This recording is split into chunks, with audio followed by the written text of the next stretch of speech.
నేను అన్న ఇది ఉంటే కదా అన్న, ఉంటే పోతే ముందు మనం బయటపడతాం కదా, ముందు మనమే జాయిన్ అవుతున్నాం కదా.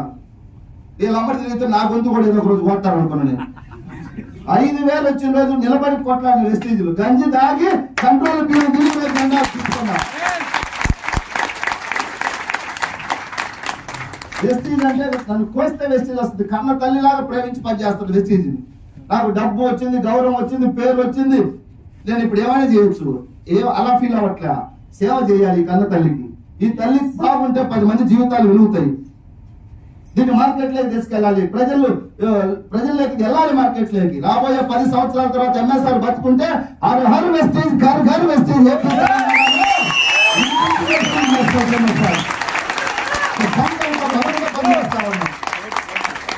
2030 తర్వాత చూడండి, రామాలయం లేదు ఊరుందేవో, వెస్టీజ్ జెండా ఎగరని ఊరు ఉండదని చెప్పేసి తెలియజేస్తాను.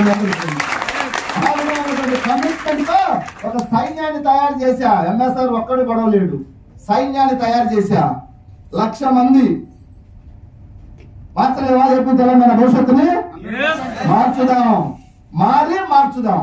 వెలిగే దీపమే మరో దీపాన్ని వెలిగించగలదని మా లీడర్లు అందరూ చెబుతున్నా. ముందు మీరు వెలగండి, తర్వాత వెలిగించే పని ప్రాసెస్ చేద్దాం. ముందు మనం మారుదాం, మన ఆలోచన విధానం మారుదాం. పేదరికంలో మగ్గిపోవడం కాదు, పేదవాడిగా పుట్టడం మన తప్పు కాదు. రేపు చనిపోతే 100కు 100% నీదే తప్పని చెప్పి గెలిచిన మేధావులు చెప్తున్నారు. ఆ మేధావులు సందేశం విన్న తర్వాత నాకు ఒక రోజు నిద్ర పట్టా. మా తాత పేదోడు, మా నాన్న పేదోడు, నేను పేదోడు, నా కొడుకు పేదోడినా? ఇదే పేదరికంలో పోవాలా? మనం కార్లు తిరగటానికి లేదా? మంచి బట్టలు వేయటానికి లేదా? ఆలోచిస్తే నిద్ర రాలే నాకు కూడా. ఏమైనా సరే ఆ నైట్ అంతా నిద్రపోకుండా ఉదయం రాశా, ఎంఎస్ఆర్ పేదవాడు కాదు, ఏ రోజు చనిపోయినా కోటేశ్వర జాబితాలో చేరి చనిపోతాను.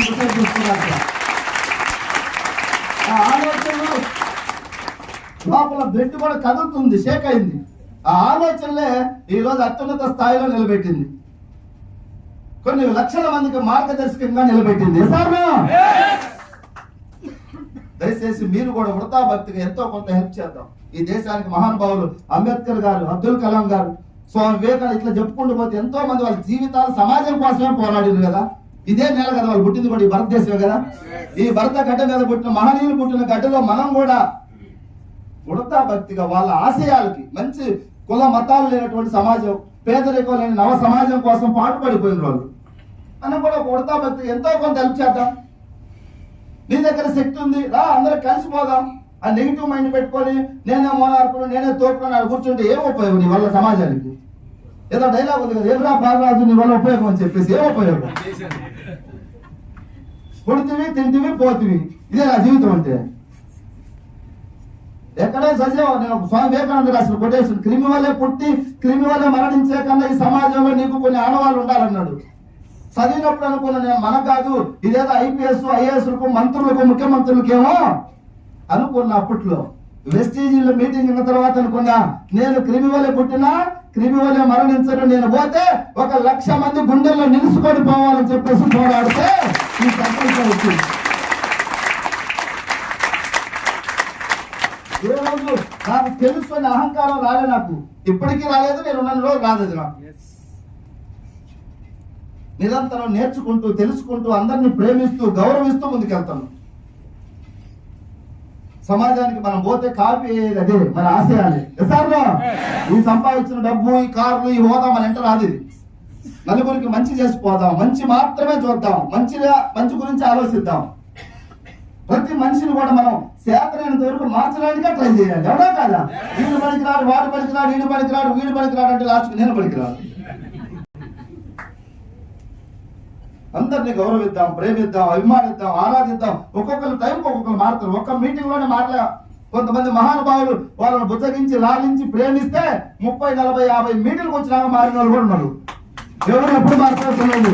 ఒక తల్లి పాత్ర లాగా తీసుకొని అందరినీ గౌరవిస్తూ, ప్రేమిస్తూ పోతా ఉన్నాం.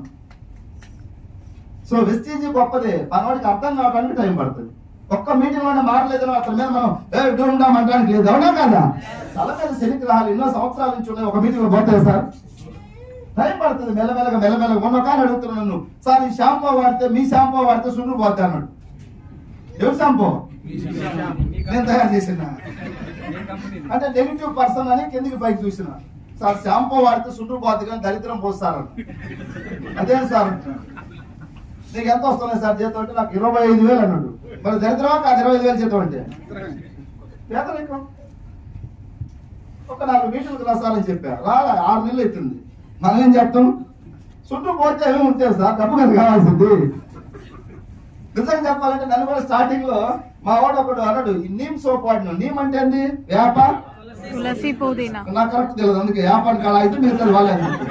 వేప తులసి పుదీనమ్మా, నాకు అంత రీసెర్చ్ అంత మైండ్ నాకు లేదు, గుర్తుపెట్టి. వేప తులసి పుదీనా అంటే వేప ఏం చేస్తా సార్, సరే యాంటీ బ్యాక్టీరియల్ కాబట్టి జర స్టార్టింగ్ సోప్ వాడినప్పుడు కొంచెం బ్లాక్ అవుతాం. అందరూ కాదు, ఒక 10 మందిలో ఒక 4 కానీ 3 కానీ బ్లాక్ అవుతారు కొంచెం. ఒక సోపు, అదే సోప్ పల్లెవాడు 3వ సోప్కు నువ్వు బ్లాక్ నుంచి కొంచెం స్మూత్ అవుతావు, ఉన్న దాని నుంచి మెరుగు అవుతావు. ఇది నా అనుభవం కొంచెం చెప్తున్నా. నన్ను కూడా అన్నాడు, బ్లాక్ అయినా నీకు సోప్ పడలేదు అన్నాడు ఒకటి మా వాడు. నేను అన్నా, నేను ఇప్పుడు పోయి సినిమాలు తీసేది ఏం లేదుగా, ఎర్రగా అయ్యి అవునా కాదా, బ్లాక్ అయినా పర్వాలేదు నాకు వెస్టేజ్ లక్షిస్తుందని ఆ రోజు చెప్పిన, జాయిన్ అయిన రోజు, ఈ రోజు కాదు. మన ఆలోచనలే ఇక్కడ దాకా తీసుకొచ్చింది సార్.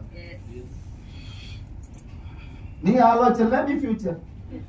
దేవుడు అవకాశం ఇచ్చింది అందరికి, మీ చేతుల్లో ఉంది, అవునా కదా.